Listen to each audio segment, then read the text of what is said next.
সামনে বাংলাদেশে আমাদের জন্য ভয়াবহ সে আরেকটা সিপাহী বিপ্লবের করুণ প্রতি অপেক্ষা করছে।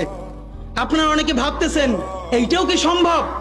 জামাতের ভাইয়েরা অনেকে বুঝে না, বলে কি করে সম্ভব? মনে করাই দেই, শহীদ নিজামী মুজাহিদ সাহেবেরা মন্ত্রী হিসাবে সর্বশেষ যখন সম্ভবত 2006 বা 2007-এও মন্ত্রী ছিলেন, বলেন তো তার কয় বছর পর তাদেরকে ফাঁসি দেওয়া হইল? 10 বছরও লাগে নাই।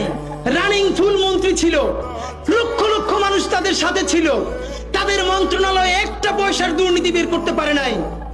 10 বছরের মধ্যে মন্ত্রিত্বের পর তাদেরকে ফাঁসি দেওয়া শুধু হয় নাই, তাদের সন্তানরা তাদের জানাজাটা পর্যন্ত পড়তে পারে নাই। সংখ্যা দিয়ে হয় না ভাই, কোটি কোটি মানুষ দিয়ে সবকিছু হয় না। আজকে আপনারা প্রথম আলোর বিরুদ্ধে বলেন, এই যে আসার সময় বলতেছিলাম শায়েক রে, প্রথম আলোর প্যারালাল কাছাকাছি একটা পত্রিকা কি আমরা দাঁড় করাইতে পারছি? অনেকে বলে আমার দেশের কথা, আজকে শুধু বলি, পরশু জানলাম প্রথম আলোর 10 ভাগের 1 ভাগ বিনিয়োগ এবং আর্থিক সংগতি আমার দেশের নাই। 5 কোটি টাকা হইলে আমার দেশে একটা নতুন প্রেস কিনতে পারে, তাইলে পত্রিকাটা ঠিক মতো ছাপাইতে পারে, ভাড়া লাগে না, সেই টাকাটাও তাদের নাই। ভাই, ভালোবাসা দিয়া পয়সার কাজ হয় না।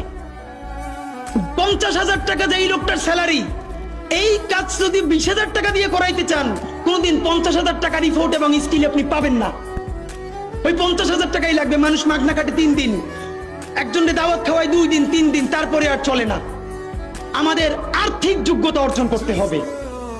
আমাদের অনেকগুলো প্রতিষ্ঠান লাগবে, একটা প্রতিষ্ঠান না। আমাদের ভাইদের সমস্যা কি জানেন? সে আজকে যদি হাটাজারি মাদ্রাসা দিয়ে কেউ একটা পত্রিকা বার করে, সেই পত্রিকাটাও সে জাতীয় মূলধারা বানাবে না, দেবে দৈনিক হাটাজারি সে বানাবে। মানে কোনো না কোনো ঘুরে ফিরা তার চিন্তায়, মননে, মগজে প্রথমে হয়তো হাটাজারি, সর্বোচ্চ বড় হইলে হেফাজত, এরপরে সর্বোচ্চ বড় হইলে বাংলাদেশের শুধু মুসলমান। ভাইরা, এই মুসলমানের বাইরের যে জনগোষ্ঠী, সেটা কি আপনার না?